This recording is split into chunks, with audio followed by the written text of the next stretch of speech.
Bismillahirrahmanirrahim. Assalamualaikum warahmatullahi wabarakatuh. Alhamdulillah allazi ahyana ba'dama amatana wa ilaihin nusyur. Asyhadu an la ilaha illallah wa asyhadu anna Muhammadan abduhu wa rasuluh. Allahumma fasalli wa sallim wa barik ala Muhammad wa ala alihi wa ashabihi ajma'in.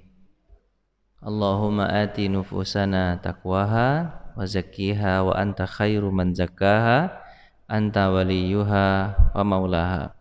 Allahumma alimna bima alamtana wa alimna bima yanfa'una wa zidna ilma.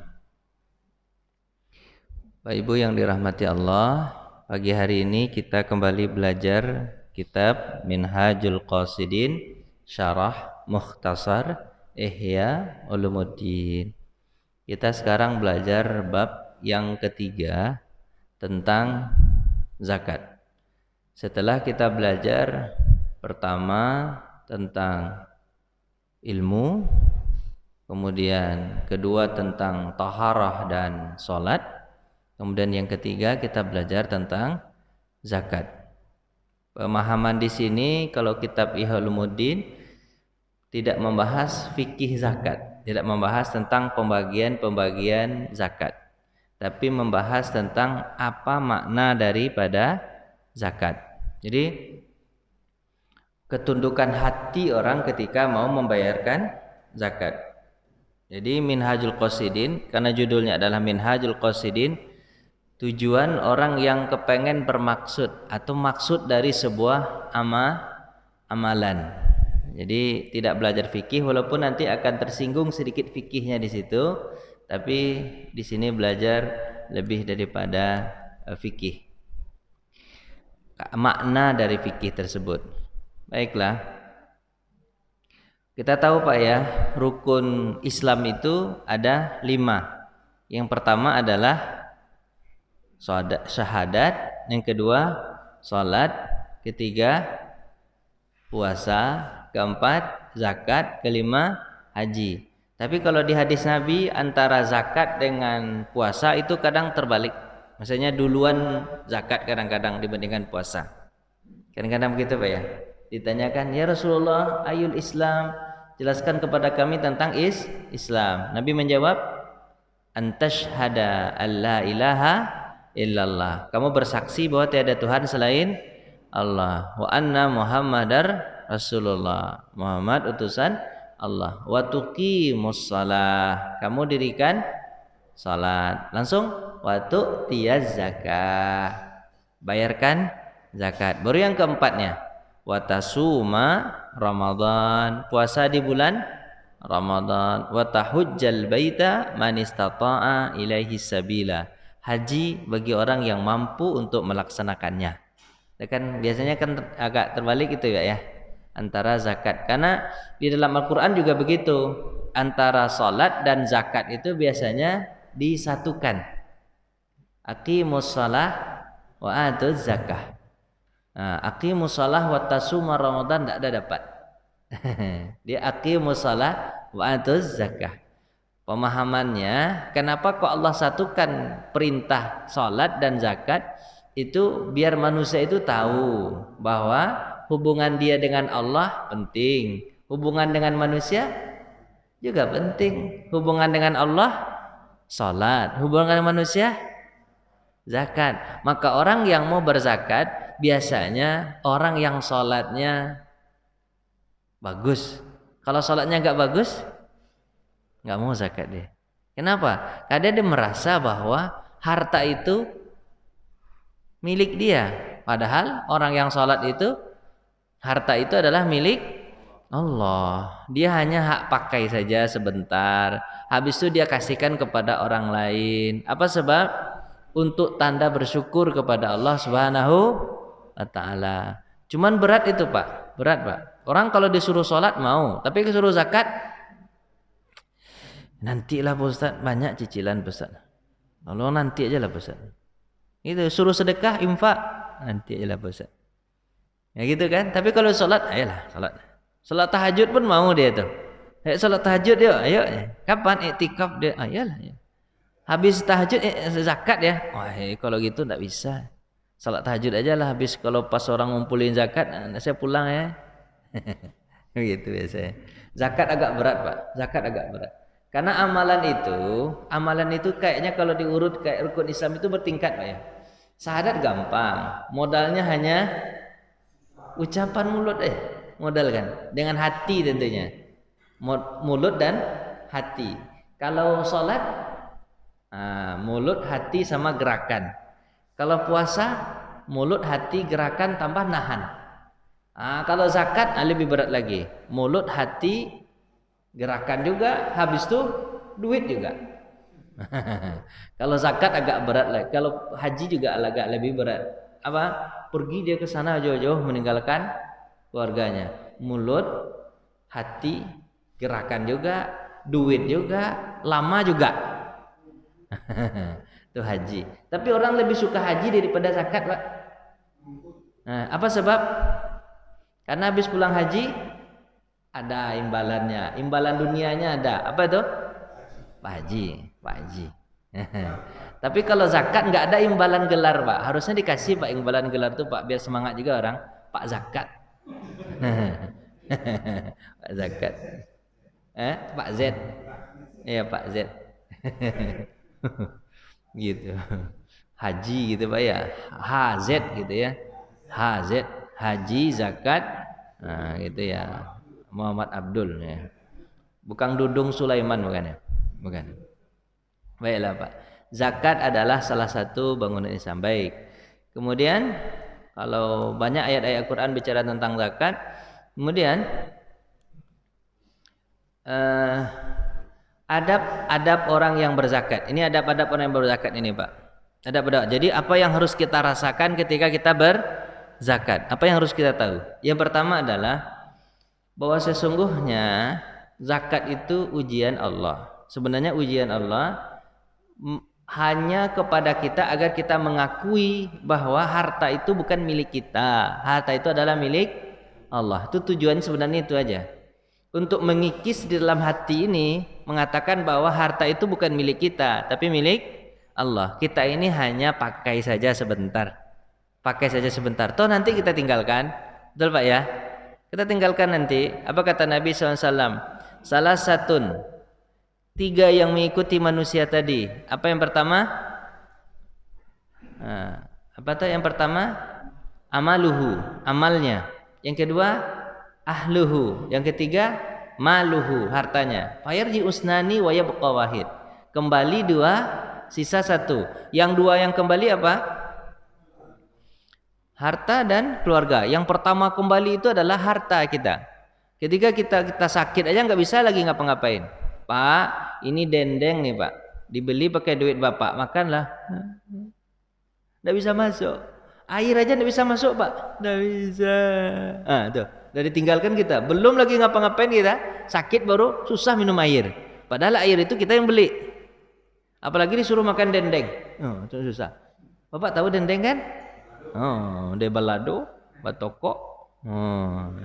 Enak tuh. Tapi tidak bisa makan. Yang kedua baru keluarga kita. Diantarkannya kita sampai ke mana? Sampai ke kuburan. Habis itu, abang di sini ya, saya pulang. Itu kata istri kita tuh. Kamu tidak masuk sekalian? Enggak. Janji dulu bagaimana? Sehidup semati, tidak apa-apa. Biarlah mati duluan, nanti saya nikah lagi. Tidak mau dia masuk ke dalam. Ditinggalkan sama keluarga. Yang membawa kita ke dalam itu apa, Pak? Yang bersama kita itu? Amal kita. Makanya kata tabi'in, seorang tabi'in, Atha bin Abi Rabah, aku tahu bahwa sesungguhnya yang akan menemaniku itu hanya amalanku. Maka aku bersungguh-sungguh terhadap itu. Apa sebab? Karena itulah yang aku bawa nanti. Keluargaku iya, tapi ku jadikan sebagai ladang amal. Ladang amal, keluargaku tuh ladang amal. Istriku tuh ladang amal. Anakku ladang amal. Karena yang ku bawa itu adalah amal. Jadi ya begitulah. Itu yang pertama yang harus kita rasakan. Yang kedua, tanda kita berzakat yang kita harus kita rasakan adalah mensyukuri nikmat Allah Subhanahu wa taala. Itu kita berzakat, yang kita rasakan hanya bersyukur saja, bukan pemberian, bukan duit kita, bersyukur. Ya Allah, ini uang darimu, maka aku kembalikan kepadamu sedikit. Enggak semuanya, sedikit. Sebanyak-banyak orang berzakat, lebih banyak dia makan sendiri, Pak. Zakat itu kan hanya 2,5%. 2,5%, Pak. Kalau sahabat, Pak, berzakat itu memang luar biasa zakatnya. Enggak pakai nisab, enggak pakai haul. Pokoknya ada duit, keluarkan.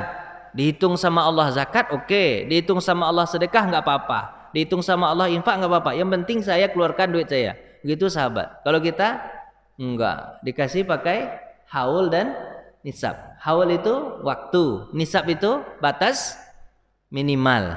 Batas minimal. Batas minimal kalau duit kita misalnya masuk fikih sedikit nih. Ya masuk fikih. Kalau duit kita misalnya, kalau duitnya emas, dulu kan ada emas, ada perak, Pak ya. Ada emas, ada perak. Sebenarnya itu uang tuh, Pak. Duit sebenarnya itu. Orang dulu ada megang duit emas, ada megang duit perak. Emas disebut dinar, perak disebut dirham. 20 dinar itu wajib zakat 2,5%. Batasannya itu nisabnya 20 dinar. 1 dinar itu 4,5 gram. 4 gram lebih lah sedikit. 4 gram lebih sedikit, enggak sekup sampai setengah. Makanya kalau 20 dinar berarti 80 gram, hampir 90 gram mungkin, karena ada lebih sedikit tuh. Nah, itu dinar. Jadi kalau Bapak punya duit sekitar 90 gram, 1 gramnya sekarang 1 gram emas nih, 1 gram emas itu harganya sekarang 1 juta, berarti 90 juta. Cara ngitungnya gitu aja. Kalau fikih ngitungnya begitu. Ini fikihnya nih ya. Kita enggak, jangan sahabat. Beda tingkat-tingkatnya itu, Pak. Fikihnya. Oke, ya fikih nih. Jadi kalau orang punya duit 90 juta, misalnya dia menghitung di bulan, hitungannya itu bulan bukan bulan apa? Bulan Hijriah. Misalnya bulan Muharram nih. Bulan 1. Bebunyi duitnya sudah ada di tabungan 90 juta. Ada berapa, Pak? 80 juta. Bebunyi itu. Ting. Nah, itu contohnya aja begitu. Bunyi kan. Teng, 90 juta Anda sudah wajib zakat. Tunggu setahun dulu. Yang 90 juta ini tunggu setahun. Kapan itu? Sampai Muharram berikutnya. Bulan Muharram berikutnya setahun. Walaupun di tengah-tengahnya nanti bulan Safar, Rabiul Awal, Rabiul Akhir, Jumadil Awal, Jumadil Akhir, dia naik turun. Naik turun tuh, Pak. Kadang dia 150, kadang dia turun ke bawah jadi 60 juta. Naik turun, teng. Tapi pas di Muharram lagi, bunyi lagi dia. Teng. Duit Anda ada 100 juta. Berarti keluarkan 2,5%. Jadi bunyi teng itu, Pak, batas tengnya itu 90 juta. Teng. Ada berbunyi duit Bapak begitu? 90 juta. Enggak bunyi ya? Maka itu kata orang, duit itu enggak berbunyi, kata orang. Coba kalau berbunyi itu orang. Coba bunyi-bunyikan duit Bapak tuh, biar tahu itu adalah zakat. Teng, 90 juta. Tunggu setahun lagi. Kalau sudah Muharram berikutnya, maka bayar. Jadi ternyata bayar zakat itu, Pak, 1 tahun disuruh berniat sama Allah. Bayangkan, beratnya itu, Pak. Sampai beratnya zakat itu berapa lama disuruhnya berniat, Pak? Setahun. Awalnya teng, udah berusaha niat tuh. Saya akan bayar zakat tahun depan ya. Saya akan bayar. Itu begitu terus, Pak. Kalau haji kan lama lagi itu, Pak. Haji berapa lama tuh, Pak, kita mengumpulkan berniat itu, Pak? Niat besi-besi itu 25 tahun. Berapa, Pak? 5 tahun baru bisa berangkat, Pak ya. Dan lama niatnya itu. Zakat itu disuruh sama Allah lama niat tuh. Pergulatan Allah tahu tuh, Pak. Kalau langsung dikeluarkan mungkin banyak orang enggak mau. Tapi tenanglah dulu, biar simpanlah dulu ya. Nah, sama setahun enggak apa-apa, sama tahun ya. Tolong ya, nanti setahun nanti bunyi lagi ya. Nanti kata Tuhan. Lama niatnya tuh, Pak. Lama niatnya, Pak. Zakat itu, Pak. Berat, Pak. Berat, yakin. Berat atau gampang, Pak, zakat, Pak? Gampang atau berat nih, Pak? Bapak diam aja. Gampang atau berat, Pak? Berat, Pak. Saya yakin Bapak banyak bukan Bapak ya, orang lain lah, jangan Bapak. Nanti singgung pula Bapak nanti. Orang lain banyak main-main sama Allah. Banyak main. Padahal duit itu kalau dalam yang betul-betul ulama fikih itu bukan duit hanya sekadar simpanan, Pak. Bukan hanya pokoknya duit yang ada berkeliaran di rumah kita sebagai operasional kehidupan kita itu dihitung tuh, Pak. Dihitung duit istri kita, duit anak kita, dikumpulkan semuanya. Nah, kalau begitu orang fikih. Ya, 90 juta keluarkan 2,5%. Kalau 100 juta berarti 2,5 juta. Itu kalau hitungannya emas. Nah, lebih kuat imannya lagi kalau hitungannya perak. Perak itu berapa, Pak? 200 dirham. 200 dirham. 200 dirham itu 1 dirham. Saya kali-kalikan, intinya beginilah, 1 dirham 60 juta, maka dikali-kalikan jadi 40 juta. 40 juta duit atau 50 juta lah gitulah, taruh aja 50 juta. 50 juta uang orang berbunyi dia, teng. Maka tunggu setahun lagi, walaupun di tengah-tengah nanti dia akan berkurang bertambah, nanti pas di tahun yang kita niatkan tadi keluarkan kalau masih 50 juta. Mana Bapak mau pilih? Yang 50 jutanya atau yang 100 juta nisabnya? Ayolah, Bapak pilih yang mana nih? Yang 50 juta Bapak sudah wajib zakat atau yang 100 juta? Serius nih, Pak? Ayolah, alhamdulillah lah. Alhamdulillah. Berarti kalau Bapak punya gaji 5 juta, 5 juta sebulan, kalau gaji nih, Pak, gaji 5 juta sebulan, keluarkan zakatnya 2,5%. 5 juta dari 2,5% berapa tuh, Pak? 125.000. Dapat 50 juta, keluarkan 115.000. Dapat 50 juta, 50 juta. 5 juta 125.000. Kalau nanti sampainya nanti setahun berarti 1 juta 50 1 juta 250.000. Lah gitu. Gampang kan? Sekarang hitungnya 5 juta. Ada Bapak gaji 5 juta nih? Tidak bergaji lagi Pak Ustadz. Iyalah sekarang dulu. Kan sekarang itu dihitung. Sekarang nggak bergaji Pak Ustadz. Yang dulu cemana? Berutang Bapak sama Allah tuh. 5 juta Pak gaji Pak. Itu bukan gaji di satu tempat Pak. Digaji di tempat-tempat lain dikumpulkan tuh. 5 juta nih. Banyak kita tuh. Dah habis Pak Ustadz. Untuk apa? Untuk operasional Pak Ustadz. Dah habis. Tidak ada lagi. Allah masih memaafkan orang yang begitu Pak. Kalau memang untuk operasional gitu ya. Kalau sebagian fikih mengatakan untuk operasional Allah masih memaafkan. Tapi kalau sudah habis untuk operasional masih tersisa juga, belum juga dia mengeluarkan lagi. Nah, enggak tahu saya gimana Allah marahnya nanti itu. Jadi agak berat Pak, kalau hitung-hitungan zakat itu agak berat. Kenapa? Nanti Bapak tersinggung nih Pak Ustadz ini ngapain ini. Nah, baik itulah yang pertama Pak ya. Tujuan berzakat itu adalah untuk mensyukuri nikmat yang Allah berikan. Apa kata Allah? La yanalallahu luhumuha wala dima'uha walakin yanaluhu taqwa minkum. Itu tentang korban itu. Allah tidak butuh darah, Allah tidak butuh daging. Yang Allah butuhkan takwa kamu. Allah tak butuh duit, Allah tak butuh segala-galanya. Yang Allah butuhkan takwa engkau kepada Allah ketika kau mendapatkan rezeki. Kemudian yang kedua Pak, adabnya membayar zakat itu adalah bayarlah zakat itu kepada secara rahasia. Itu diapakan begitu. Adabnya nih, kalau adabnya betul Pak, membayar zakat gimana Pak? Setelah kita membersihkan hati kita, habis itu kita keluarkan, caranya apa? Rahasia. Jangan terang-terangan. Kalau tidak bisa menjaga hati dari ria. Tapi kalau bisa menjaga hati dari ria, boleh terang-terangan. Tapi kalau nggak bisa, afdolnya rahasia. Bapak pernah menonton film Pitung? Pernah kan? Film Pitung itu kan dia rahasia ngasih rumah ke orang kan, disebarkan aja duit kan di pintu tuh. Pernah Bapak begitu? Ikat duit 100.000 tuh, taruh di gagang pintu orang. Pas pagi-pagi subuh orang keluar, duit 2 gepok. Pernah gak Bapak begitu? Mana ada? Yang ada adalah Pak naik ke atas loteng rumah, terus orang disuruh di bawah, disebarkan duit. Pret. Saya berzakat kan, lihat nih. Oh, gitu. Harusnya rahasia, adabnya rahasia. Terus yang kedua, jangan merusaknya dengan cara mencaci dan menghina. Adabnya begitu Pak. Adabnya orang berzakat tuh. Banyak orang berzakat, dia habis itu, kamu ya, kalau kamu juga kepengen seperti saya, kerja kamu, kerja yang betul-betul. Kayak saya nih, kaya kan? Mau dihina, caci maki orang. Adabnya bukan begitu. Adabnya gimana Pak?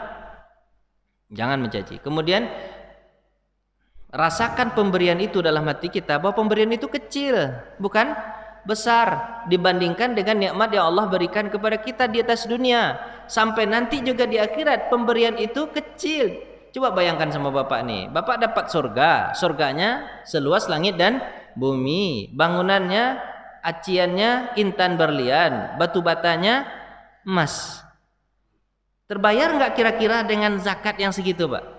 Nggak terbayar. Jadi rasakan dalam diri bahwa apa yang Pak berikan itu kecil, nggak besar, kecil, nggak besar. Sebanyak-banyak Pak berikan kepada orang, sebanyak-banyak lebih banyak lagi yang kita makan. Jadi rasakan itu kecil, jangan rasakan, udah banyak saya berzakat nih, ada 1 juta. Banyak betul ya. Nah, kalau begitu nggak terasa tuh nikmatnya berzakat. Rasakan nikmat berzakat itu apa? Kecil yang kita berikan itu. Kemudian yang kelima adalah memilihkan harta yang paling halal untuk kita zakatkan. Jangan harta yang haram, sebab harta yang haram tidak bisa dizakatkan. Kaidahnya itu mengatakan mahurima ittikhazuhu hurima i'ta'uhu. Kalau haram kita mengambilnya, haram pula kita untuk memberikannya. Bapak habis korupsi 17 M. Ya, bukan 17 M. Ini kan 3 M itu 17 M. Jangan singgung-singgung Pak, ini masuk YouTube nih Pak. Enggak, itu contohnya aja, contoh. Terus Bapak keluarkan 2,5%. Ini 2,5% ya zakat saya dari 17 M yang saya korupsi, yang saya maling ya. Saya maling. Nih 2,5%. Bersih kan yang di saya, bersih kan? Bersih kan di saya kan, bersih kan? Mana ada bersih, duit orang diambil? Enggak bisa. Harus duit sendiri. Kemudian yang berikutnya adalah ketika berzakat itu carilah orang-orang yang baik untuk tempat kita berzakat. Itu menurut Imam Al-Ghazali. Pertama diri kita dulu, habis itu bayar dengan cara rahasia. Jangan rusak. Kemudian rasakanlah pemberian itu kecil. Kemudian pilih harta yang paling halal. Kemudian yang keenamnya, carilah orang yang baik untuk menerima zakat kita. Siapa yang baik? Imam Ghazali menjelaskan ini. Yang baik itu adalah yang pertama, orang yang bertakwa. Orang yang bertakwa. Penerima zakat kita itu orang yang bertakwa. Abdullah bin Zubair, dia punya anak namanya Amir. Siapa anaknya? Amir bin Abdullah bin Zubair. Dia itu Pak, kalau ingin berzakat, dia pergi ke masjid. Dia lihat orang yang paling bagus sholatnya. Tentu adalah orang miskin. Dia paling bagus ya. Dia datang ke masjid. Jadi enggak sembarang-sembarang kita ngasih zakat Pak. Datang ke masjid, lihat orang yang paling bagus sholatnya. Paling khusyuk sholatnya kayak ini. Paling khusyuk. Ditandain sama dia. Ditandain, diperhatikan orang tadi. Kemudian ditandain juga sampai sandalnya. Sampai apanya? Sandalnya. Kalau sudah dia pastikan nih orang baik, orang bertakwa kepada Allah, maka dia akan meletakkan duit zakatnya bukan di rumah Pak, di sandalnya. Di sandal orang yang sholat tadi. Pas orang pulang, ada duit. Jadi orang bertakwa Pak, jangan sembarangan aja kasih duit tuh. Orang-orang kasih duit kan sembarang aja kepada orang. Nampak, memang Bapak lihat orang-orang di jalan itu ada yang minta-minta kan? Nah, ini ajalah zakat saya nih, betul juga. Tapi perhatikan orang yang lebih bertakwa. Agar apa? Agar berguna apa yang kita berikan. Gunanya itu kan dari Allah. Agar dia menggunakan lagi untuk Allah. Jangan digunakan untuk yang lain-lain, betul Pak ya? Kalau orang yang minta-minta itu belum tentu dia baik untuk Allah tuh. Maka diperhatikan betul. Untuk memberikan zakat itu. Jangan sembarang memberikan zakat saja. Kalau digunakan untuk buruk, nah kan kita susah juga jadinya kan. Jadi kalau adabnya itu ketika memberikan itu adalah berikan kepada orang yang baik. Orang yang baik itu yang pertama siapa Pak? Orang yang bertakwa. Yang kedua, orang yang baik itu adalah orang yang menuntut ilmu agar dia bisa menuntut ilmu dengan apa? Menuntut ilmu prioritasnya dan dia bisa juga menyebarkan ilmunya. Itu gunanya tuh. Jadi orang yang menuntut ilmu itu agar dia tidak sibuk dengan berpikir untuk mencari dana, kasih duit. Tentu orang menuntut ilmu adalah orang yang baik. Sekarang banyak tuh orang yang nggak mau ngasih orang menuntut ilmu. Ngapain tuh? Nanti dia jadi pintar pula habis-habis kita kasih zakat. Kan tetangga kita biar bodoh aja lah dia. Janganlah begitu. Kasih orang yang menuntut ilmu. Ini untuk ilmu nih ya. Nih saya mau kasih. Saya dulu begitu Pak, di Mesir itu orang-orang Arab Mesir itu sukanya berzakat sama siapa Pak? Zakat penuntut ilmu nih. Orang Indonesia ini sangat senang mereka kalau ada duit. Kita senang juga nerimanya. Ya senang juga nerimanya. Ya senang nerimanya. Senang. Ya Pak, senang banget mereka tuh. Prioritas sama mereka itu adalah talib siswa-siswa yang ajnabi, di luar dari Arab gitulah. Sebab orang Arab itu dia bisa kerja di kampung halaman dia, kata dia. Tapi kalau ini nggak bisa kerja nih, pasti dia butuh uang. Dia tahu berapa itu beasiswa kita. Tahu dia tuh, kasih. Suka dia tuh. Orang Mesir itu suka sama ilmu. Sebab kalau orang penuntut ilmu, jadi Pak, orang penuntut ilmu dimiskinkan, nanti ilmu itu dimakan sama dia. Bapak paham tuh? Orang menuntut ilmu kalau dimiskinkan, nanti ilmu tuh dimakan sama. Maksudnya gimana? Dijualnya ilmu tuh nanti. Ketika berjualnya tuh di fatwa, misalnya kan orang takut kan gitu, orang kalau seandainya miskin nih, para ustadz nih contohnya ya, ustadz ini miskin. Nanti gimana caranya? Pasti dia akan menghidupi keluarganya dengan apa? Menjual fatwa. Nanti datang orang, Pak Ustadz, saya ini direktur Pak Ustadz. Iya, Bapak mau nanya apa? Saya mau nanya ini Pak Ustadz. Baiklah. Halal. Kalau begitu halal tuh, halal tuh Pak. Baiklah Pak Ustadz, makasih Pak Ustadz, ini amplop.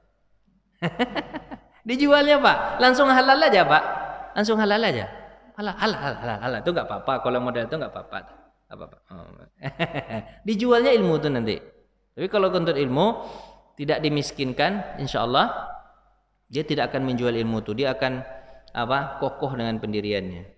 Nah lanjut, penerima apa tuh? Berikanlah kepada siapa lagi? Kepada orang yang merasakan dirinya bahwa seluruh nikmat itu hanya milik Allah Subhanahu wa taala. Jadi orang yang tawadu, terus dia menjaga dirinya, terus dia berkeluarga, terus kalau bisa termasuk karib kerabat, itu katanya.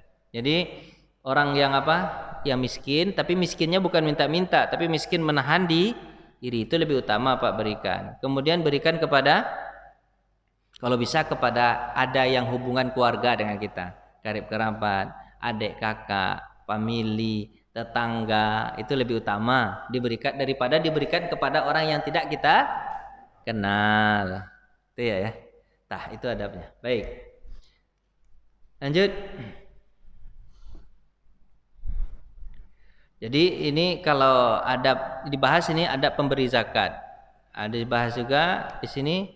Apa kegunaan dari zakat, sedekah dan infak? Ini zakat, sedekah dan infak. Kegunaannya adalah Rasulullah SAW bersabda, kalau engkau berzakat, maka sama seperti ketika engkau memberikan satu biji kepada Allah, kemudian Allah simpan satu biji tadi, kemudian Allah tumbuhkan. Jadi kan, maka Bapak berzakat nih, berapa Pak zakat? Satu biji korma. Zakatnya tidak mungkin satu biji korma. Tapi contohnya Bapak berzakat satu biji korma, maka satu biji korma tadi Allah terima dengan tangan kanannya. Setelah Allah terima dengan tangan kanannya, Allah tumbuhkan. Di mana Allah tumbuhkan Pak? Di surga. Kira-kira tanah yang lebih bagus, tanah di dunia atau tanah di surga? Tanah surga. Di surga ada tanah nggak? Enggak tahu, kita belum tahu. Tapi pasti ada Pak ya. Ada mungkin Pak ya. Karena kata Allah Subhanahu wa taala, apa yang ada di muka bumi ada pula di surga, cuman beda gitu aja. Beda kualitas. Kualitasnya nomor 1 tuh Pak. Itu kualitas asli itu. Kalau di dunia ini KW 100. KW 100 ini asli itu. Jadi kalau ditumbuhkan Pak satu biji kurma, hadis Nabi mengatakan kurma di surga bagaimana? Ini surga surga nih Pak. Kurma di surga buahnya dari pangkal sampai ke ujung. Dari pangkal sampai ke ujung itu buah Pak. Saya belum pernah melihat kurma dari pangkalnya berbuah sampai ke ujung. Besarnya sebesar ember kata Nabi. Besarnya sebesar ember. Lunaknya lebih lunak daripada keju. Manisnya lebih manis daripada madu dan tidak berbiji, kata Nabi. Kira-kira gimana kurmanya tuh, Pak? Enak banget itu. Kita makan kurma kan ada bijinya itu ya. Kadang menghambat itu. Ini enggak ada biji. Besarnya sebesar ember. Lunaknya lebih lunak daripada keju. Kadang kan ada kurma yang keras, susah kita bikinnya. Dia lunak, lebih lunak daripada keju. Manis lebih manis daripada madu. Putih lebih putih daripada susu sebesar ember. Gimana tuh, Pak? Bisa nggak Pak tuh makan kurma? Ember siapa nggak tahu juga saya tuh, Pak. Cuman kan ketika itu badan kita besar, Pak. Badan kita besar. Berapa besarnya badan kita? Sebesar Nabi Adam alaihi salam, 30 meter. Memang sama juga kita lunak. Begitu kan? Nah itu kalau kita bersedekah satu kurma. Dia di sana mengatakan, kalian kalau bersedekah seperti seekor domba. Sedekah seekor domba berarti sejutaan lah sedekah itu. Ke seekor domba, maka domba tadi akan Allah terima dengan tangan kanan, kemudian Allah akan gembalakan di surga. Kira-kira nanti beranak pinak enggak itu, Pak? Beranak pinak. Makanya kata Allah Subhanahu wa taala dalam Quran, masalul ladzina yunfikuna amwalahum fi sabilillah kamasali habbatin ambatat sab'a sanabil fi kulli sumbulatin mi'atu habbah wallahu yudha'ifu liman yasha. Kan gitu kan? Seperti kalian berinfak atau berzakat satu biji kurma, maka nanti akan kau dapatkan 700 biji. Itu kan? 700 biji. Kan itu kan? Dan Allah melipat gandakan lagi tergantung niatnya. Nah, itu, Pak. Itu gunanya zakat. Kemudian yang kedua, pokoknya kita samakan aja lah. Pokoknya bukan duit. Zakat kan namanya, sedekah kan namanya, infak. Cuman ada bedanya. Kalau zakat memang hukumnya wajib, Pak ya. Wajib hukumnya, kalau nggak dikeluarkan berdosa. Zakat itu dua. Ada zakat fitrah, ada zakat harta. Kalau zakat fitrah kita keluarkan di hari raya Idul Fitri. Kalau zakat harta setiap tahun, setahun sekali. Kalau sedekah itu banyak modelnya, umum itu, Pak. Sedekah itu senyum pun sedekah. Tabassumuka ila akhika sedekah. Membuang duri dari jalan sedekah juga. Apalagi, Pak? Pokoknya kalau sedekah itu lebih umum lah. Gerakan juga sedekah, kan? Duit juga sedekah. Ada infak itu membolongi duit kita. Ada duit kita bolongin kasih ke orang. Karena mungkin Bapak punya duit bolong-bolong dulu ya. Bolong-bolong Bapak nggak punya duit. Bapak yang tahu nggak tahu? Benggo namanya. Itu istilahnya dari infak tuh, diambil bolongannya kasih ke orang.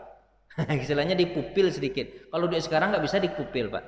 Kalau duit itu dulu bisa dikupil, Pak ya. Dipatahkan sedikit, nah ini kasih. Karena dia emas, ya bisa dipatahkan. Nah itu nggak bisa dipatahkan. Nah, itu bolong infak namanya. Infak, sedekah, wakaf. Kalau wakaf adalah untuk bangunan. Untuk bangunan kan? Untuk bangunan. Nah itulah kira-kira beda. Sampai kalau sedekah itu umum sedekah itu sampai senyum pun disebut sedekah. Jadi Bapak banyak-banyaklah sedekah ke orang dengan senyum. Dulu ketika saya baca di Mesir, dulu ada majalah di Mesir itu, Pak, majalahnya apa mengatakan gini. Majalahnya ini. Ceritanya ini, orang hampir bunuh diri. Naik dia ke atas flyover mau terjun ke bawah.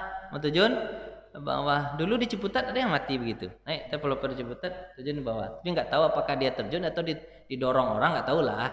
Penting dia jatuh, mati, Pak ya. Nah gitu juga lah naik ke flyover.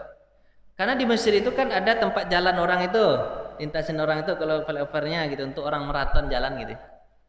Ketika dia mau loncat ke bawah, kemudian ada orang lewat sedang maraton, senyum dia. Padahal dia siap-siap mau loncat nih. Enggak jadi dia meloncat, habis itu dia peluk orang yang senyum tadi. Dia peluknya kuat-kuat, kemudian dia bilang makasih ya. Orang yang tadi senyum tadi kaget. Saya nggak kenal sama kamu, kok kamu peluk-peluk saya nih, apa nih? Itu kan. Saya sama laki-laki bukan perempuan, sama laki-laki. Biasa orang Arab begitu kan. Peluk.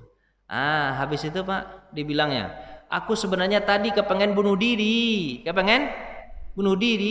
Anakku, istriku, ibuku, ayahku, tetanggaku, semua orang yang berada di sekitarku tak peduli terhadapku. Maka untuk apa hidup lagi? Lebih baik mati, gitu kan? Hampir dia mau terjun, orang senyum. Tapi ketika kau senyum, aku merasakan bahwa masih ada orang yang peduli kepadaku. Maka aku tak jadi terjun. Menyelamatkan satu nyawa. Menyelamatkan satu nyawa sama dengan menyelamatkan seluruh nyawa manusia. Makanya Bapak kalau keluar habis itu senyum-senyum aja. Jangan orang tuh mau bunuh diri. Nah, ini jadi bunuh diri. Itu ya. Itu menyelamatkan satu nyawa. Kalau membunuh membunuh nyawa, Pak. Oh, bahaya. Bunuh nyawa. Saya takut karena masuk YouTube aja nih ya. Ya kan bunuh 6 nyawa bahaya, Pak. Bahaya. Kenapa bahaya, Pak? Bagi Allah Subhanahu wa taala, hilangnya seluruh dunia ini lebih ringan daripada matinya satu orang beriman. Apa sebab? Karena dunia ini, Pak, ini masjid ini aja nih tempat ibadah kita nih, Pak. Apalagi rumah kita, apalagi motor kita, apalagi mobil kita hancur, tinggal.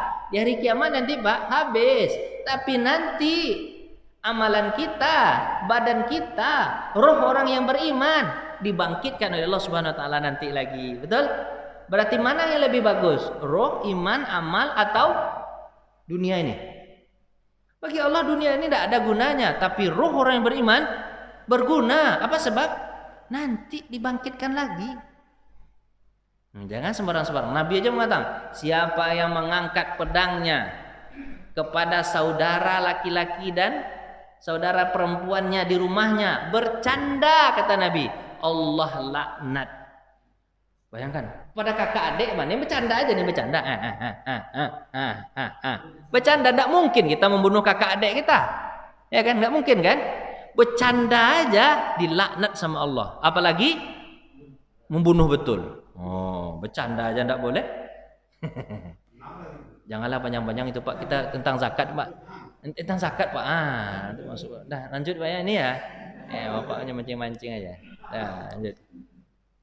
Sedekah itu apalagi gunanya? Sedekah sunnah segala macam. Sedekah itu apa? Apa kata Nabi SAW? As-sedekah tudfi'u ghadabi Rabb. Sedekah itu, zakat, infak, sedekah segala macam kesamakan itu menghalangi marahnya Tuhan. Orang kalau tak mau bersedekah, berinfak, berzakat biasanya uangnya itu nanti akan menjadi azab bagi dia sendiri, istrikakan. Atau nanti Pak orang nggak mau berzakat, berinfak, bersedekah itu, Pak, yang susah itu nanti anak-anaknya. Dia kumpulkan harta banyak-banyak, habis itu untuk siapa, Pak? Untuk susahnya dia nanti. Orang itu kadang-kadang heran gitu, Pak. Herannya gimana? Dia kumpulkan duit banyak-banyak, katanya untuk makan. Tapi ketika udah dapat duit, karena dia mencari duit susah, sering terlambat makan, pulang pagi, pulang petang gitu kan, sering nggak makan, habis itu pas ketika tua sakit-sakitan, tidak boleh makan ini, tidak boleh makan itu. Katanya mencari duit untuk apa? Untuk makan. Tapi ketika dia ini tidak bisa makan, habis itu katanya mencari duit itu adalah untuk siapa? Untuk dirinya. Tapi ketika duit dah dapat, dia mati. Duit untuk keluarganya jadinya. Ditinggalkannya duit untuk keluarganya, dia nggak mau berinfak, nggak mau berzakat segala macam, itu kan? Padahal yang dia butuhkan nanti kalau mati manusia ada 3 yang dia dapatkan. Apa tuh? Sedekatun jairiyah, ilmu yuntafa'u bih, awaladin salihin yad'ulah. Sedekah jariah dia nggak pernah bersedekah, dia pelit. Ilmu bermanfaat, dia sibuk bekerja. Mana dia bisa itu? Ilmu yang nggak ada, dia ngaji-ngaji nggak ada. Kemudian anak yang soleh, dia sibuk, anaknya nggak pernah diajarkannya ke masjid segala macam. Mati dia, anaknya galau. Selama ini anaknya dapat apa semuanya, Pak? Dapat subsidi dari siapa? Dari ayah, dari ibunya. Tahu-tahu ketika dia ada mati, ayah dan anaknya galau. Habis itu dijualnya apa ya? Karena anak nggak kerja apa-apa. Dijualnya motornya, habis itu mobilnya, habis itu rumahnya, semuanya jual terhabis. Habis itu anaknya bunuh diri lagi, mati dia lagi gitu. Apa gunanya itu? Makanya Pak, kalau harta, maka bentuk Allah tidak suka terhadap orang yang menumpuk-numpuk harta itu apa bentuknya, Pak? Nanti anak dan keluarganya tidak bermanfaat untuk dia. Malah kacau keluarga itu nanti. Baiklah. Makanya Pak, kata Nabi SAW, yang lain mengatakan apa? dawu mardakum bisedekah. Ajarilah apa tuh? Obatilah orang sakit di antara kamu dengan sedekah. Dengan sedekah Pak ya. Saya dulu pernah di Mesir itu Pak. Nah, setelah saya duduk, kan katanya tadi kan kalau berzakat itu kepada orang yang takwa ya Pak ya. Di masjid. Habis sholat itu duduk zikir aja. Sambil nunggu orang bubar, habis itu rencana mau baca diktat kuliah, mau belajar di masjid. Kalau di rumah nggak ada AC-nya, kalau di masjid ada AC-nya. Kamu musim panas.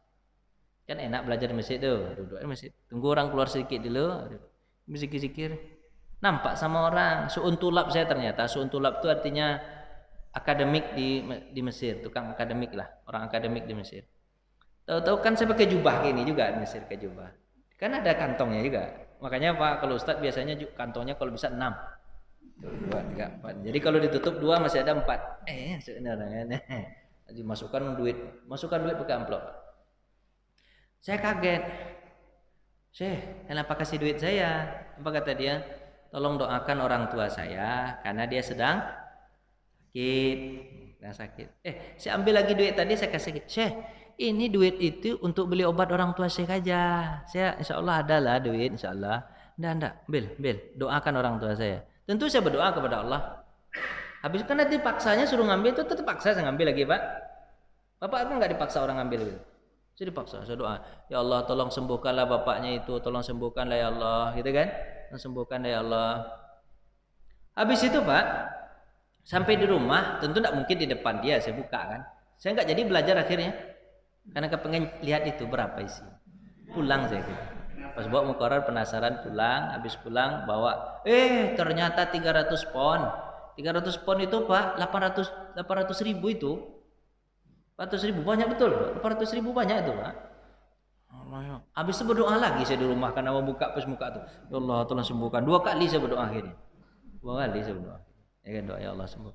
Beberapa hari setelah itu datanglah orang akademik tadi ke masjid sama-sama masjidnya satu gitu. Alhamdulillah saya tanyakan, Syekh gimana orang tua? Alhamdulillah. Kan kemarin itu orang tuanya koma di rumah sakit udah 10 hari udah sadar-sadar. Tapi alhamdulillah sekarang katanya sudah apa? Sudah bisa masak dengan istrinya di rumah.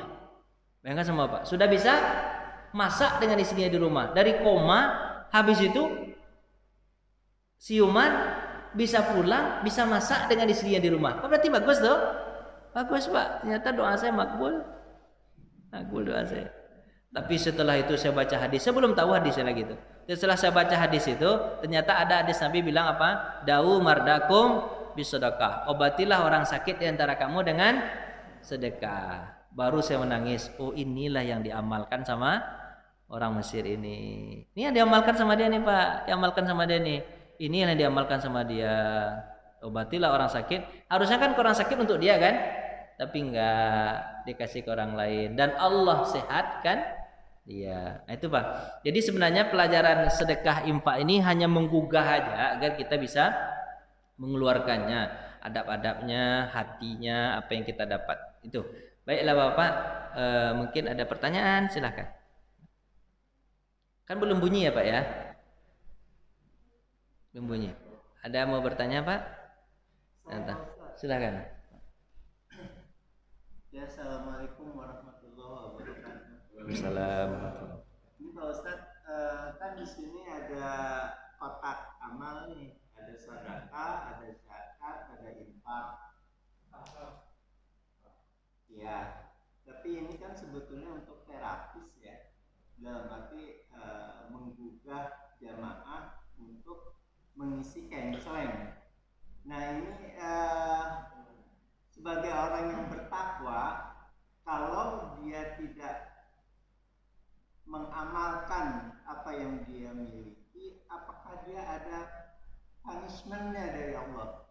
Maksudnya apakah dia dapat sanksi atau dapat teguran gitu? Karena ketakwaan dia tidak diimbangi dengan pengamalannya. Udah Pak? Terima kasih. Ada Pak? Ada. Seperti yang kita sebutkan tadi, bisa jadi keluarganya apa Pak?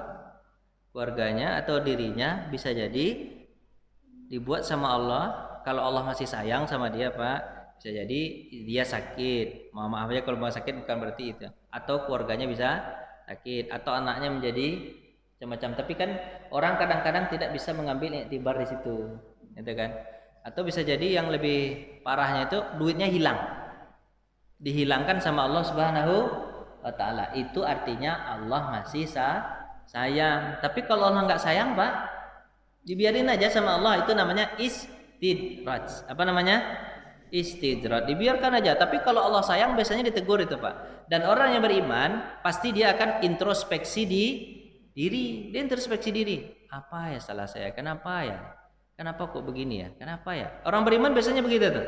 Nanti akan Allah Subhanahu wa taala akan berikan kepada dia petunjuk, kamu salah kamu di sini. Zakat kamu tidak tunaikan, sedekah kamu tidak tunaikan. Biasanya begitu, Pak. Biasanya begitu. Biasanya begitu. Saya diapakan? Pernah juga saya digituin sama orang, tapi awalnya iya juga ya. Ini, Pak. Tetangga ini, cuman dia celetuk aja begitu. Celetuk. Mobil saya tabrak sama orang dari belakang. Boom. Terus saya periksa mobil, datang tetangga. Ibu-ibu dan nenek-nenek lagi. Nenek-nenek. Pak Ustadz, kenapa mobilnya Pak Ustadz? Ditabrak sama orang dari belakang pakai motor. Itu kurang sedekah Pak Ustadz. Dia celoteh begitu aja. Ya kurang sedekah ya. Tapi saya nggak melawan dia. Saya introspeksi diri. Itu mungkin Allah yang ngapain? Yang ngapain, Pak? Yang negur melalui mulut dia. Dia nggak sengaja juga. Dia cuma ngomong sambil lewat begitu aja. Kurang sedekah tuh Pak Ustadz. Kata saya. Saya tiba di dalam rumah, saya salat duha, Pak. Kemudian saya mikir, apakah kurang ya? Apakah kurang ya Allah ya? Apa kurang ya Allah ya? Kurang ya Allah ya, kurang ya. Baiklah, langsung hari itu juga saya sedekahnya nggak jauh-jauh. Orang tua, kakak, adik, keluarkan duit, Pak. Habis itu alhamdulillah sampai sekarang nggak ada yang tabrak orang lagi. Nggak ada. Jadi kadang dibuat, Pak. Jadi adalah punishment itu ada kalau Allah Subhanahu wa taala masih baik sama kita. Tapi kalau Allah tidak mau menegur kita lagi, kita banyak duit tapi Allah tak tegur, itu tandanya bahwa Allah tidak sayang sama kita. Ini itu, Pak ya.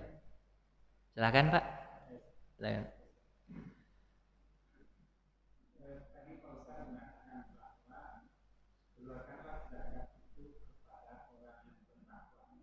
Iya.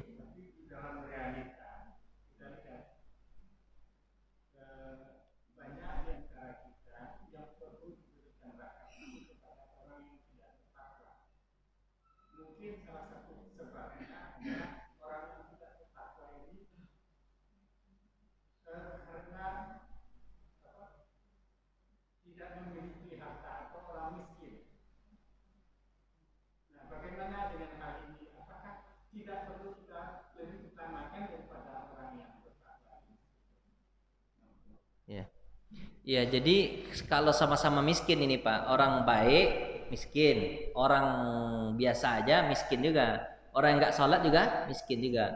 Maka pilihlah prioritas orang yang bertakwa tadi, dia sama-sama miskin. Sebab zakat itu hanya boleh diberikan kepada asnaf yang 8. Apa ya?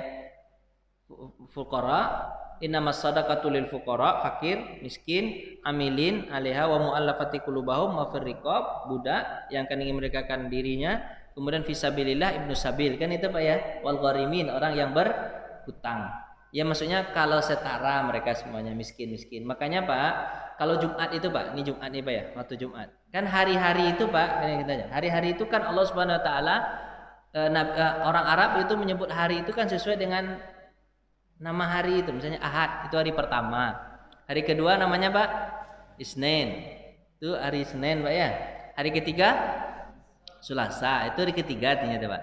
Hari keempat Arbi'a, itu kita nyebut Rabu, Pak. Hari keempat tuh. Hari kelima Khamis, itu hari kelima tuh, Pak. Hari keenam harusnya kalau bahasa Arabnya hari keenam apa? Sittah atau sadis, keenam. Tapi orang Arab tidak menyebut sittah, Pak. Tidak menyebut sadis, tapi apa, Pak? Arubah. Hari pesta pora. Hari pesta pora bahagia-bahagia. Kemudian hari ketujuh lagi namanya Sabtu. Sabtu itu dari sab'u, ya kan? 7 hari yang ketujuh. Jadi nama hari itu sesuai dengan itu. nomor urut. Tapi hari ke-6 tidak disebut sadis. Ada apa Pak? Arubah, yaitu hari pesta pora. Tapi ketika tahun 10 kenabian, Allah perintahkan kepada Nabi Muhammad merubah hari pesta pora bermaksiat tadi dengan hari Jumat. Jumat itu artinya apa? Berkumpul. Hari berkumpul. Habis itu saling kenal, mengenal. Apa kata Nabi? Jangan ada di hari Jumat ini orang ada yang sakit. Jangan ada di hari Jumat ini ada orang yang kelaparan. Jangan ada setelah Jumat ini ada orang yang tidak punya pekerjaan. Jangan ada orang yang setelah ini tidak mendapatkan kebutuhan-kebutuhannya. Maka sahabat kalau di hari Jumat itu Pak, sahabat dari Jumat, orang kalau sakit setelah Jumat nggak sakit lagi. Apa sebab? Ketemu sama dokter di masjid. Kamu sakit apa? Sakit ini. Ini obat. Pulang ya, sehat, sembuh. Itu gunanya, Jumat itu gunanya bukan hanya sekedar sholat 2 rakaat habis itu pulang, bukan begitu. Jumat itu artinya saling kenal mengenal, berkumpul saling kenal mengenal, kemudian menyelesaikan seluruh masalah. Itu Pak. Makanya di hari Jumat itu tidak ada lagi orang yang kelaparan. Apa sebab? Ketemu sama orang kaya di hari Jumat itu. Kamu butuh duit berapa? Nih. Butuh duit berapa nih? Kasih. Coba. Terus kalau orang yang tidak punya pekerjaan di hari Jumat, nah, makanya orang yang Jumat itu pasti orang baik, betul Pak ya? Pasti orang baik. Begitu caranya Jumat itu. Jadi ya begitulah Pak, ngasih itu kepada orang yang ke masjid. Kalau nggak ke masjid Pak, masa kasih? Makanya kita harus kenal nih sesama kita. Kenal itu bukan hanya si anu, sekedar nama aja. Enggak. Kenal apakah dia butuh. Seperti Umar bin Khattab Pak. Umar bin Khattab datang orang kepada dia minjam uang. Umar pinjam duit lah. Menangis Umar tuh. Nggak ada duit. Kalau nggak ada duit nggak apa-apa kata dia. Bukan kata Umar. Terus apa? Engkau datang kepadaku untuk meminta utang, sementara aku tidak tahu kau butuh. Harusnya aku yang datang kepadamu nanyakan kamu butuh apa. Itu Umar nangis Pak. Bapak pernah nggak nangis diminta utang sama orang? Pak utang Pak 10 juta. Kenapa? Maka nggak ada duit? Bukan gitu. Seperti Umar bin Khattab. Kenapa kau datang meminta utang kepadaku? Aku tak tahu kebutuhanmu, berdosa aku. Pernah nggak Bapak begitu? Yang ada sebaliknya mungkin. Apa yang sebaliknya? Utang-utang lagi. Pergi sana. Kalau Umar nangis ya Pak. Bapak pernah dengar Muhammad bin Sirin? Muhammad bin Sirin itu ulama besar dulu. Ulama besar. Ada tetangganya menjual rumah. Tetangganya jual rumah. Jual rumah Pak. Dijualnya 150 dinar. Ya sekitar 400 juta juga lah. 400 juta. 150 dinar dijual. Terus ketika ditulis di depan rumah, rumah ini dijual 150 dinar. Datang orang untuk membeli, saya mau belilah katanya, ini duit. Apa kata dia? Tunggu dulu, harganya bukan 150 dinar, yang ini saya terima, tapi ada agak tambahannya katanya. Apa tuh? Kamu tahu nggak tetangga saya ini? Ini Muhammad bin Sirin. Saya kalau tak punya ilmu, dia jadi guru privat saya nih, gratis katanya. Nanti kan kamu gratis juga nih belajar sama dia kan? Nah, itu bayar tuh. Itu ada duitnya itu. Terus kalau saya kekurangan uang, dia datang ke rumah saya nawarin, kamu butuh apa? Ini bank saya nih, bank berjalan. Muhammad bin Sirin ini bank berjalan. Kemudian apa lagi? Saya kalau pulang kampung, rumah saya dijagain sama dia. Ini satpam pribadi saya nih, Muhammad bin Sirin. Itu udah berapa tuh? Satpam. Bapak paham nggak nih cerita saya nih? Paham Pak ya? Kemudian yang keempat itu apa kata dia? Saya kalau tak ada makanan di rumah, dia datang ngantarin makanan. Ini rumah makan Padang saya nih. Makan Padang. Jadi harganya dari semuanya, harga rumah saya memang 150 dinar, tapi harga tetangga saya 150 dinar juga. Mana duitnya? Dijualnya tetangganya Pak. Berapa jualnya Pak? 150 dinar. Karena saya nanti pergi ke tempat yang lain belum tentu dapat tetangga seperti ini. Ada nggak tetangga Bapak begitu? Jadi bank berjalannya Bapak, jadi sapam pribadinya, jadi guru privatnya, jadi apa lagi? Jadi apa tadi lagi? Rumah makan Padangnya. Ada nggak tetangga Bapak begitu tuh? Bisa dijual tuh Pak. Maka Nabi SAW mengatakan, jar qabla dar. Lihatlah tetangga dulu sebelum membeli rumah. Nah, gitu Pak. Itu tetangga dulu siapa di lingkungan kita nih? Orang-orang baik nggak? Kalau orang baik, belilah rumah di situ. Jangan pas kita beli ternyata orang narkoba lah, peminum keras lah, pembunuh di dalam. Oh mati kita dalam tuh. Nah itu kan. Jadi sampai begitu Pak. Orang Islam itu sampai kalau masalah sedekah, infak, sedekah. Kan banyak cerita-cerita yang mengharukan tentang infak sedekah itu Pak ya. Datang orang ke mana? Kemana Pak? Ke masjid. Kemudian siapa yang akan menjamu orang ini? Kata Nabi. Semua sahabat angkat tangan, tapi siapa yang paling cepat? Kamu bawa. Sampai di rumah tidak ada makanan. Tanya kepada istri, hanya 1 piring, tapi ini untuk kita berempat. Anak kita 2, kita berdua. Jadi berempat kita makan ini. Makan ini pun kita tidak akan kenyang. Tapi kita punya tamu ini tamu Rasulullah. Terus bagaimana caranya? Kasih makanan itu kepadanya, nampakkan cahaya, kemudian kepada kita yang kepada kita ini yang tidak percayanya. Jadi kita pura-pura makan aja. Kerengkong, nyap. Padahal nggak dari makan. Air ludah aja diputar-putar. Orang itu makan nggak tahu. Habis itu selesai subuh, apa kata Nabi? Takjub Allah dengan apa yang kalian lakukan. Apa itu Rasulullah? Dia lebih mendahulukan orang lain daripada dirinya sendiri. Nggak ada itu yang begitu cerita lagi. Itu hanya cerita dongeng itu Pak. Cerita dalam dongeng ya. Padahal itu kenyataan. Tapi itu nggak ada sekarang. Begitulah kira-kira. Bapak mau tanya lagi atau Pak mau pulang? Saya yakin Pak mau pulang nih. Perasaannya arah-arahnya mau pulang. Perasaan Anda capek dengarnya. Tapi iya itulah. Manhajul Qasid ini tujuannya bukan untuk belajar fikih, tapi membersihkan hati. Mudah-mudahan saya bisa menggugah. Bisa menggugah. Tergugah. Bapak nggak tergugah ya? Biasa aja cerita pusat dah sering kami dengar itu. Aduh, tolonglah Pak iyain aja lah ya gitu. Keterugah kami Ustaz gitu. Itu aja lah Pak. Biar saya senang sedikit lah. Ya kan?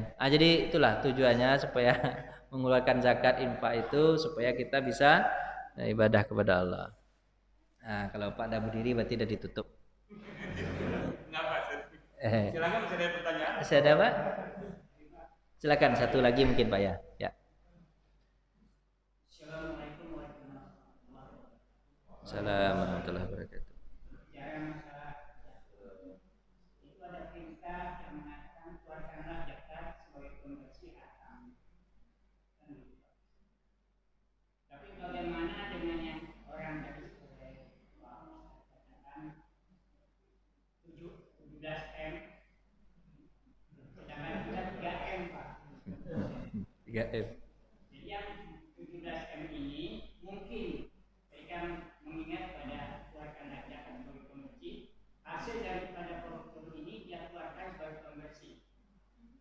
Dan apakah ini termasuk juga orang yang takwa dalam arti kata melaksanakan perintahnya menjauhi larangannya. Dalam arti kata mereka mengeluarkan zakat sebagai perintah tapi melarang korupsi.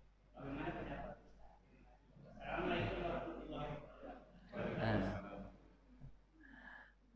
Baik Pak. Tasarrufu malun min ghairi alihi fahuwa batil. Mempergunakan sesuatu yang bukan milik dia, maka itu batal.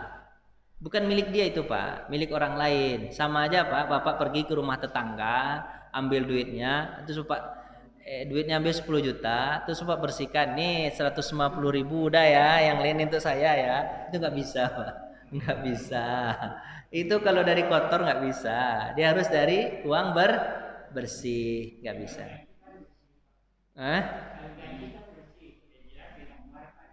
Oh iya, kalau gaji bersih, kalau nggak bisa Pak. Yang jelas, yang namanya kotoran tetap kotor maupun dibersihkan berulang-ulang, nggak bisa bersih deh itu.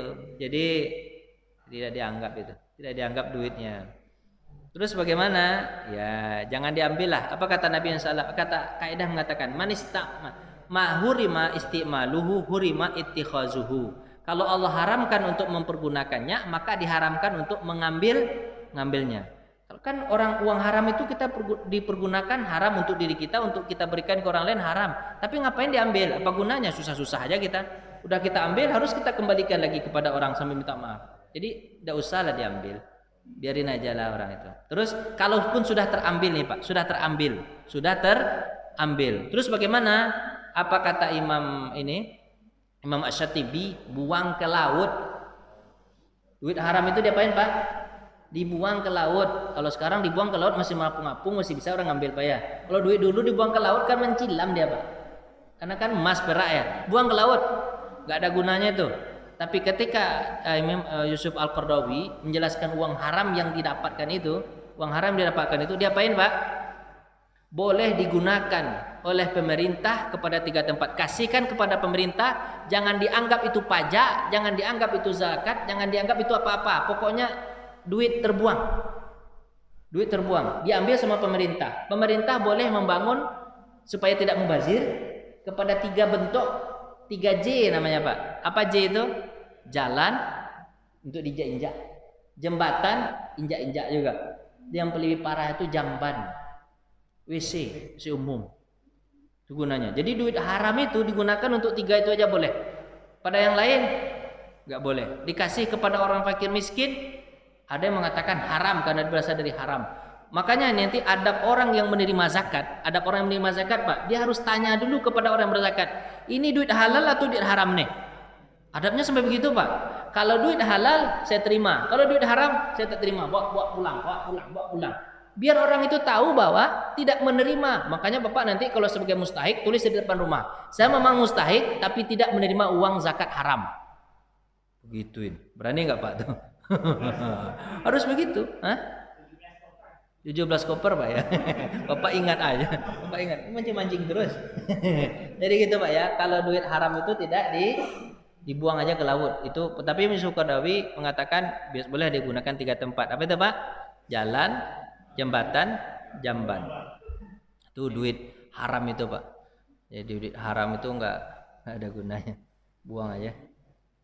Tapi Anda yang bertanya ini, mungkin ya, oh, Ustaz, saya bekerja sebagian mungkin halal, sebagian mungkin haram. Kan ada duit orang tebak gak campur Pak ya, halal haram.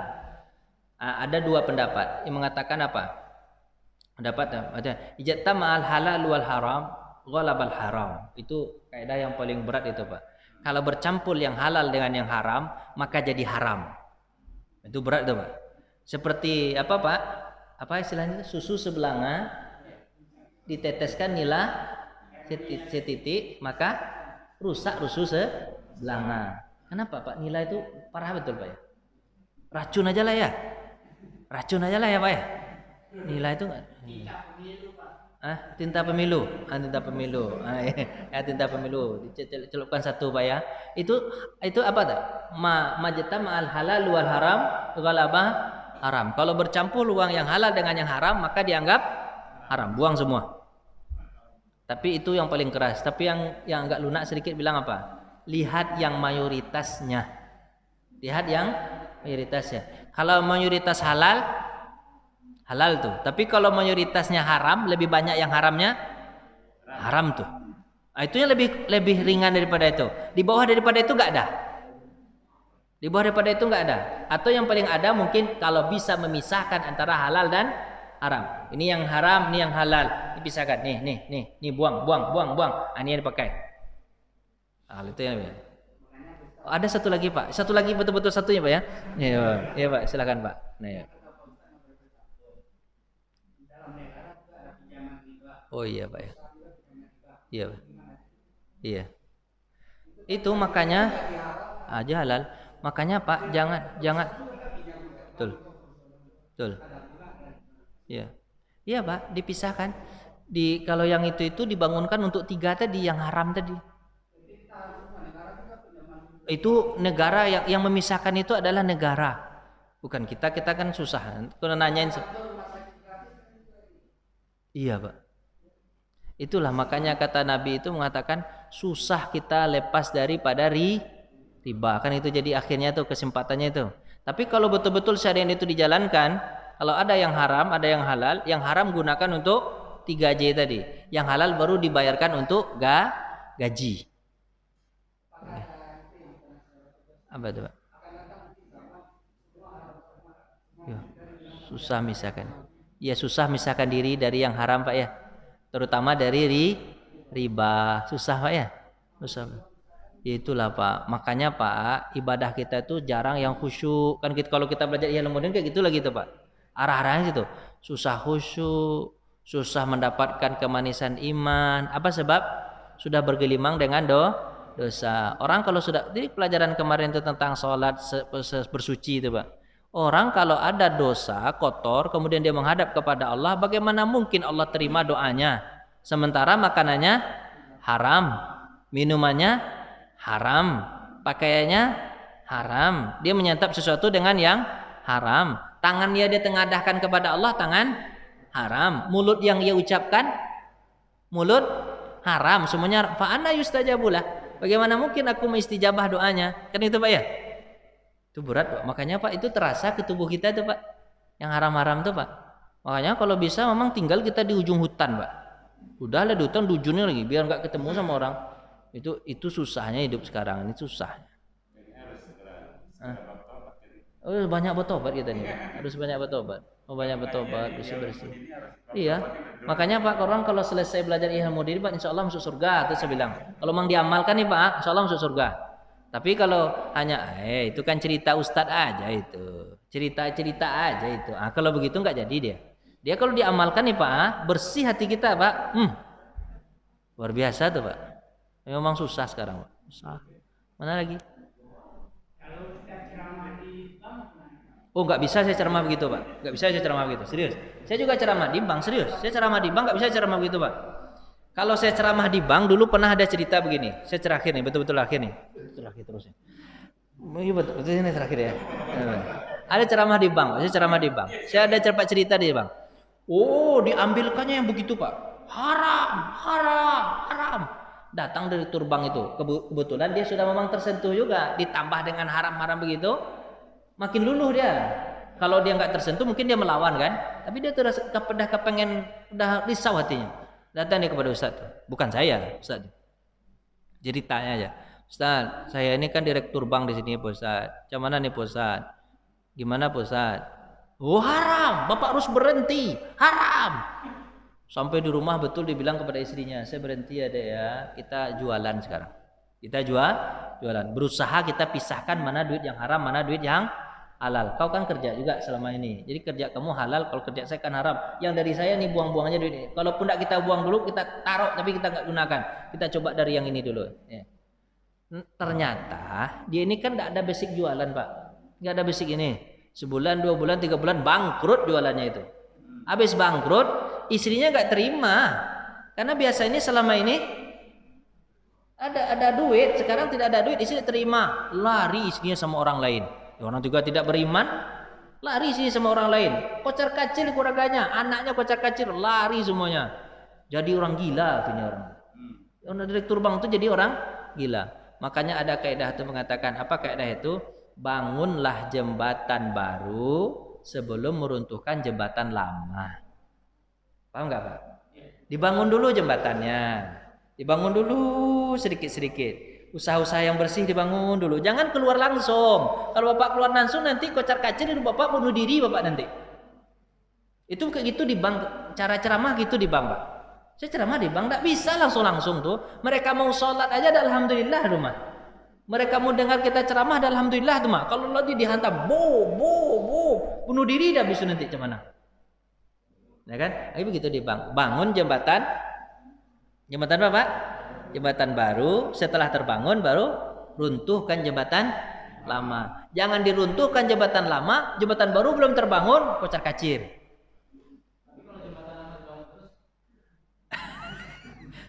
Berarti nggak ngaji-ngaji dia Pak. Ngaji lah dulu, ngaji sedikit-sedikit ngaji sedikit-sedikit. Itu ada pepatah itu mengatakan Pak. Ketika boikot Prancis kemarin Pak ya, ada tuh. Kalau kita boikot produk Prancis, yang naik adalah produk Islam, betul Pak ya? Kan ada untungnya tuh Pak. Boikot produk Prancis, naik produk Islam.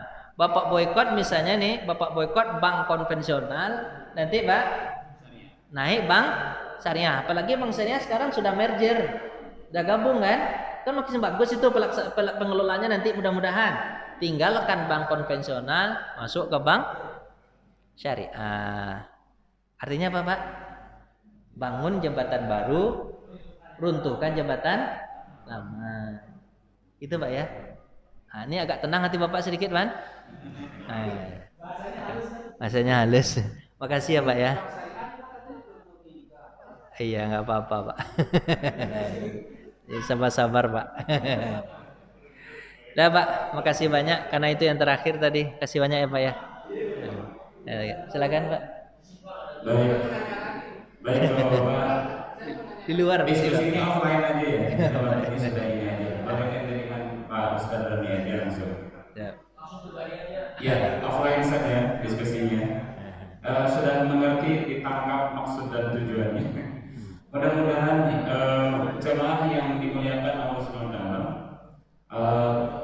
sungguh menarik pembahasan tadi, sehingga kita juga bisa mengambil manfaat dari ilmu itu dan mengamalkannya. Itu yang paling penting dari pengajian, setiap pengajian itu, bagaimana ilmu yang disampaikan oleh para ustadz bisa kita amalkan sebaik mungkin. Amin. Mudah-mudahan kita selalu dalam rahmat Allah, karena mencari ilmu itu adalah merupakan sebuah amal yang besar dalam membangun sunnah Rasulullah SAW. Baik, mari kita tutup pengajian ini dengan doa kafaratul masjid. Subhanakallahumma bihamdi, asyhadu an la ilaha illa anta, astaghfiruka wa atubu ilaik. Assalamualaikum warahmatullahi wabarakatuh.